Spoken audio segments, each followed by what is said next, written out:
Good morning from England, good afternoon or good evening from other places.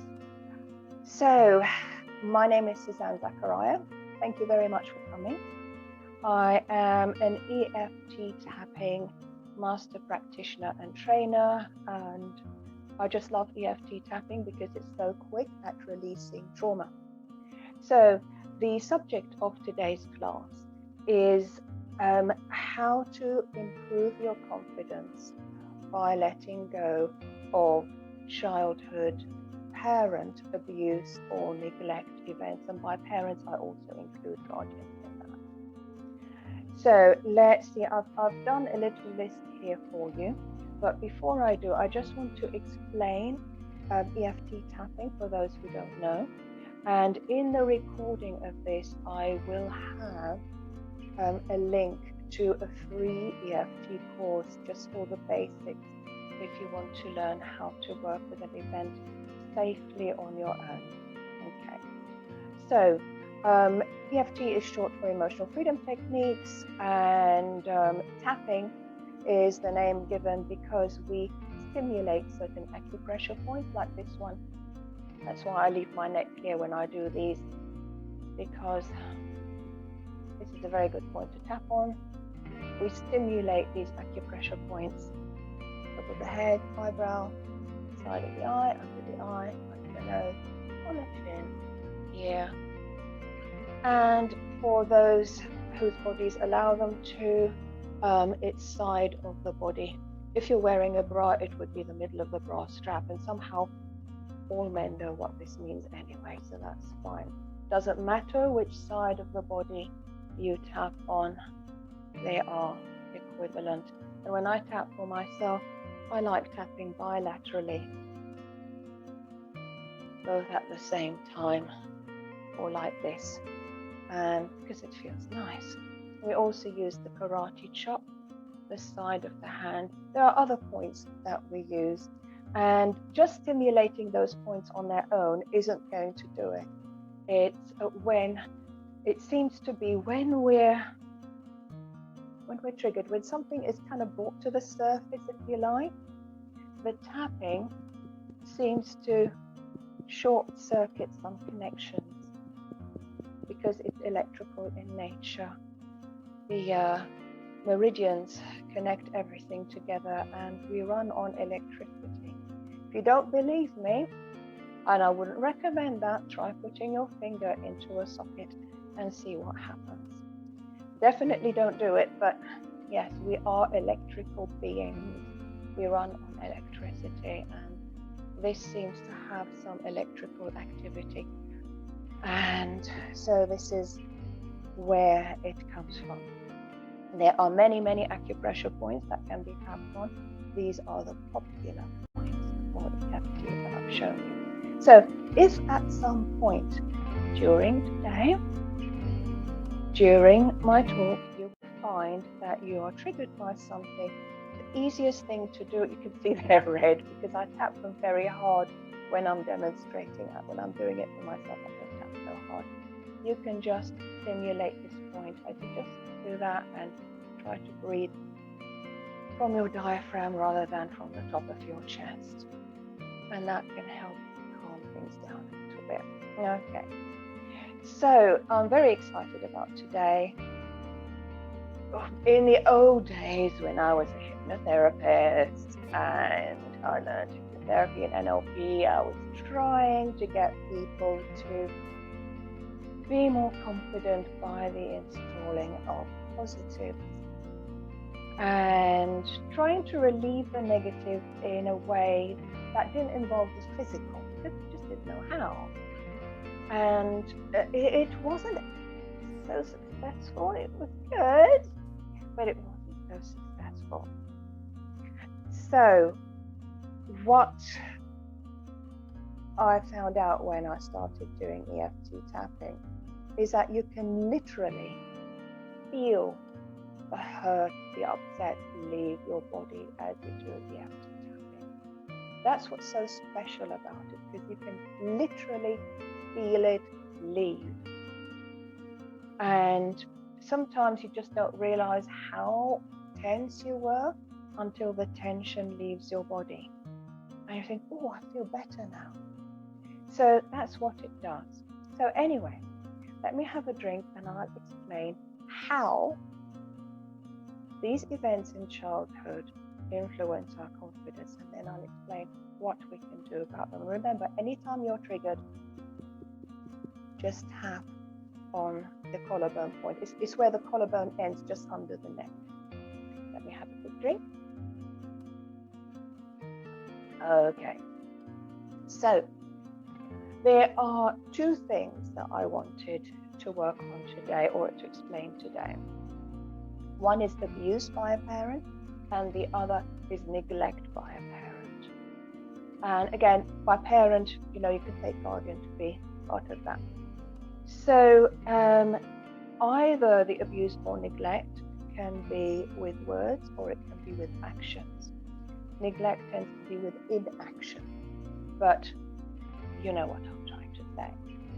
So let's say somebody in their childhood had some kind of abuse, whether physical, emotional, or sexual. They may have heard a regular statement like, "You're ugly," or if it's a boy, "Well, you're such a girl," or "You're so weak," or "You'll never amount to anything." These words eventually sink in and become part of the belief that I'm no good, I'm ugly, I'll never amount to anything. And it really affects the way that we act with people. So let's say we are going for a job interview, or we're on a date, or we're in a social situation, and we're just trying to be relaxed, but then they're gonna see me. Can they see how big my nose is because I'm ugly? And all these thoughts start coming, even though we fight them. Oh, am I saying the right words? What shall I say? And this person's going to say this, and that person's going to say that. And we're thinking 10 steps ahead what we're going to say to impress people, as if that's important, because it's not. But chances are there was a time in the past where we received physical, emotional, or sexual abuse after saying something, after doing something that we were told was wrong, and we were somehow or other punished for it. So we become hyper aware of what to say, hyper aware of not triggering that adult in our life who's going to hurt us if we do or say the wrong thing. So it's always about trying to say the right thing, thinking 10 steps ahead. What am I going to say? How am I going to get into that conversation? What am I going to say to please that person? It's always about pleasing others, hyper aware of keeping the other people happy. And then that's why it takes away our confidence, because confidence is about ourselves, what makes us happy. If I am to speak confidently, for example, I speak what's really in my heart, what I want to say, not what I want others to hear, what I want to say. There's a difference. And you can say, well, it's rude just to talk what you want to say all the time without considering others. Yes, of course it's rude. So there is a limit. But, within the limits of social norms, to be confident is to speak freely without thinking, how am I, is that person not going to be 100% pleased by what I say? No, I must say, they're going to reject me. Or am I speaking enough? Am I being quiet enough? The biggest thing in conversation, for example, is what people say, keeping the flow of the conversation, or keeping the conversation going. They have the impression that they need to keep talking. And so the first thing that stops people say, well, don't you think other people have, if talking constantly is the most important thing in the conversation, and there are other people that are talking at the same time as you, don't you think the other people also have an equal responsibility for the conversation? And therefore, if you go quiet, then they should talk. By the way, I don't believe this. I believe that conversation is like a river, and it ebbs and flows. Sometimes the water goes out and you have a load of shoreline exposed, and then sometimes the water comes in. It ebbs and flows. It's a flow. It's not a. It's not like that. That's too nerve-wracking. But it comes from a place where we did or said the wrong thing. And the wrong thing is simply defined by what got us physical, emotional, or sexual abuse. That's it. It's as simple as that. It's not just about talking, it's also about doing. It's about the way that we're dressed, about the way that we carry ourselves. If, let's say, there is walking, dancing, doing some activity, trying to kind of stay at the back, trying not to be seen, that kind of thing. And it is very severely limiting because of how this abuse has affected us. Let me have a drink and then I'll carry on. With regards to neglect, and just because somebody's had abuse doesn't mean they haven't had neglect, and vice versa. Neglect often happens with very loving parents, even very loving parents who maybe a mother was depressed, maybe they had some mental health condition where they simply could not look after the child properly. Maybe they just didn't know how to, or didn't know what was important because of their upbringing. It was lacking. Maybe they're an alcoholic or another drug addict of a different drug. And they just lie on the sofa and don't move. Or let's take, for example, a very, very common theme is a child being picked up from school. And the parent gets too drunk or is too depressed or too something and doesn't pick up the child from school one day. Maybe it's happened more than once. And this is something where the person starts believing that they're unimportant, that they have no right to ask for their needs to be met, that kind of thing. And it affects us in interactions with other people where we need confidence.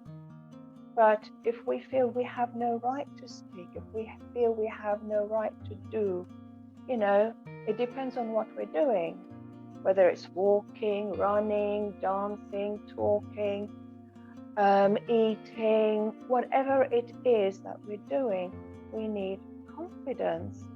And that confidence can come naturally, but something has stopped it. It has not been allowed to grow and develop because we feel unimportant. We see the others being picked up by their parents, for example. So we're always a lesser than the others. Always put more importance on other people than on ourselves, and that obviously leads to lack of confidence because we feel everybody else is more important than us, and we don't know why. But that's one reason why. Another thing that I've noticed with regards to neglect is a parent, for example, that doesn't praise their child very much. So a child that has been brought up with a lot of love and attention would be praised several times a day.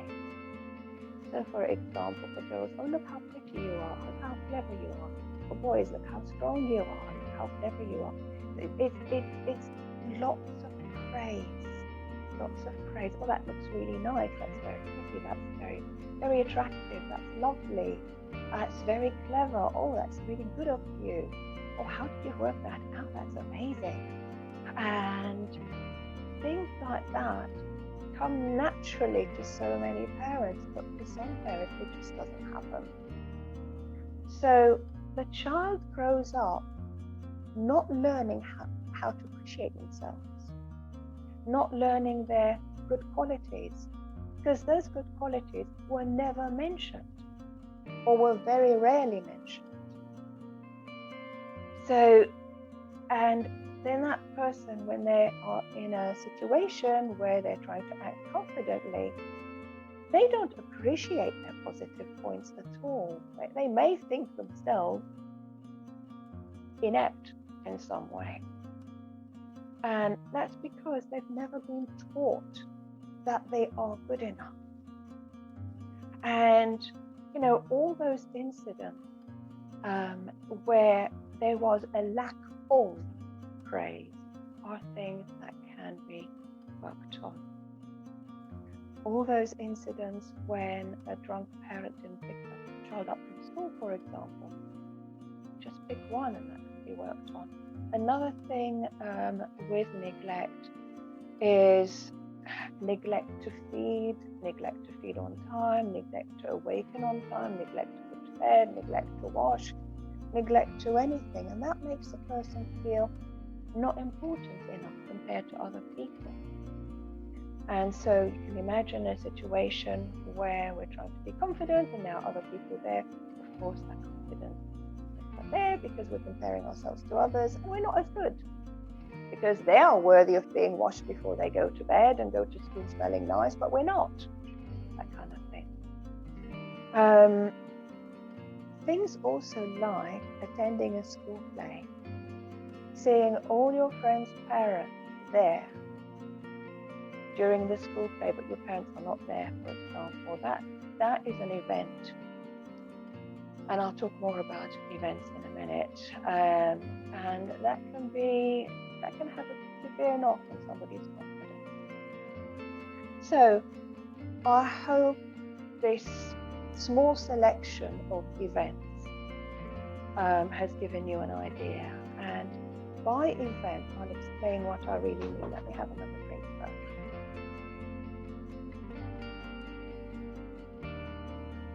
And let me just check to see if there are any messages. No, that's nothing. All right. So let's see if I can go back. Yes, wonderful. Okay, so what we mean by event is something which is the crossroad between space and time, something that actually happened. And it doesn't matter if it happened many times. Just picking any one will do, and that will get where the unhappy memories are in our brain to connect to all the organs that push out these fear chemicals, which in turn makes us think we're not good enough when we're with other people, and therefore act without confidence. So, what I would do if I was with a client is I would do a very gentle approach, very gentle. If somebody's working on their own, I highly recommend that you go for the tell the story technique. And in my free EFT course online, you do have how to do the tell the story technique. And that can really help you to be disciplined in not going all the way to the heart of the trauma. Because whenever it comes to abuse, especially abuse, it can be so traumatic to suddenly start reliving the event. You don't want to do that when you're on your own. Ideally, if you can work with a practitioner, that's great.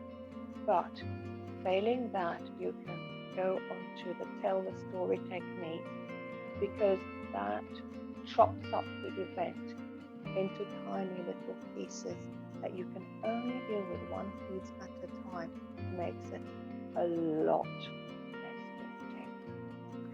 So, what do we do with an event? We measure how bad we feel about an event on a scale from 10 to 0, and then we follow the EFT tapping procedure for how to work on that event, and we release it. So eventually we can think about that thing that happened and feel nothing, zero, complete zero. So it sounds simple, but when you actually do it, you will find that it can take time. Maybe it's not done all in one sitting. Maybe one event might last, 8 weeks of working twice a week on it. And that's fine, that's normal. Or an event can go literally within half an hour, or literally within 10 minutes. Different people, because you've got to consider, this is a biochemical thing. We have different bodies. Different people react at different rates. But we can release this, we can move forward. And please do have a look at my website, eft-scripts.com, for disclaimers for your mental well-being, okay? Before you attempt anything. And if you're in doubt, then speak to your medical practitioner or your psychiatrist if you have one, and ask about if you can do this EFT tapping thing. Send them my letter, say, do you think this is okay for me to work on? So, we find the event, we tap till that event is a complete zero. After that, what do I do? Well, there are events in our life recently when we could have been more confident, but we weren't. So let's say a meeting at work, or with relatives, or with friends, or just, talking to a friend on the phone. Situations where we could have been more confident, but we weren't. So again, we think about that situation. And the best way to think about the situation is to imagine it like a picture that I'm looking at here. Just looking at the picture on a scale from 10 to 0, where 10 is the most confident I feel, and 10 is the least confident I can feel, and 0 is not at all confident. What number do I feel as I look at this picture? And so I can tap about this picture. So let's say it's a conversation with my friend Tammy on text, then or SMS. I can just tap for the event of the SMS text conversation with Tammy. Literally just call it that, and that will bring up the feeling, and I'll be feeling that lack of confidence go down. As I approach 0, I'm feeling more confident. I'm feeling less nervousness and more confidence. But at some point, it will kind of get stuck, and then I can go to an abuse or neglect from a parent incident from the past. Think, okay, what can I work on that will help me resolve this? And whatever comes to your mind is the right thing to work on. It really is that simple.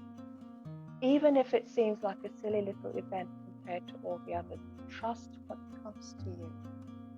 Your subconscious mind gives you whatever is right to work on right now, whatever you can handle right now. So just trust that and go along with it, and that's the one to work on. You can even, if you want to work with an experienced practitioner, for example, what you can do is go to current confidence events, recent current confidence events, and work on those. Bring them down as low as you can, and then ask yourself, well, what is it in my past that is making me this way, perhaps? And once you've identified a few things, and maybe you can contact the practitioner and say, well, I want to work on this, and this. And so this way, if the budget is a problem, or for whatever reason you don't like to work with a practitioner, then you can have somebody keep a safe space for you for the big things and work on the little things on your own. So this is the sort of thing that you can do. And the nice thing about the Eft Tapping is that it gives you that flexibility. You're not hopelessly dependent on a therapist, for example, which is really nice. It gives you empowerment. It empowers you to do things for yourself. And it empowers you to try for yourself how to move forward. So let me have a quick drink and then we'll carry on. I just quickly check to see if there are any chat messages. This is your last chance to leave me a chat, by the way, because I'm not going to look anymore. I'm going to finish this with just a general positive tapping, not the normal tapping that we do, just to end it on a nice note today.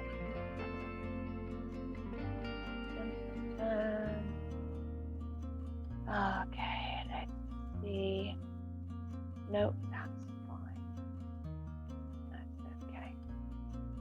And try to tap on the right thing here. I use my phone for these Zoom calls. I probably should be using my computer. I find the phone so easy to use that I use this phone. All right. So let's do just a general kind of happy mood tapping and end it there. And thank you very much for being here. So we're going to start with a karate chop. We tap with at least 2 fingers just to cover enough of an area, because we're not acupuncturists. You don't need to know exactly where it is. If you tap with all fingers, it's even nicer. There are the acupressure points on the fingers, by the way, which is why it feels nicer when you tap with all fingers. So tap on the karate chop and just listen to what I'm saying as you follow me with the tapping. I choose to move forward regardless of what's happened to me in the past. I'm willing to accept myself just the way that I am, and if I don't, I'm willing to accept that I don't, and that's okay too. I just want to feel better, one way or another.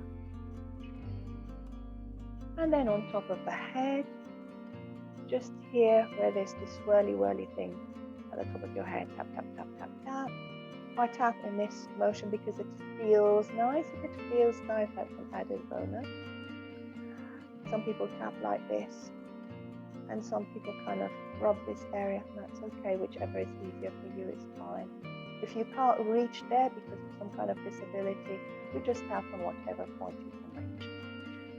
So tap, tap, tap here. I look forward to moving forward.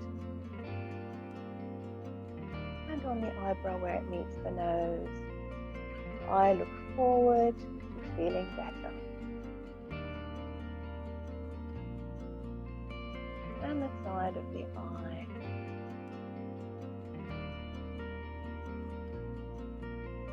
I am not really an unconfident person. I'm just a confident person that has had a few things happen in their past, and I can resolve. And here, I just want to feel better.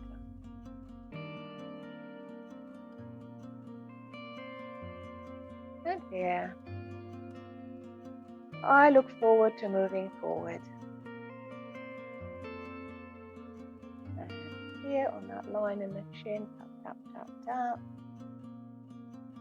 I choose to move forward. And here, I can find a way.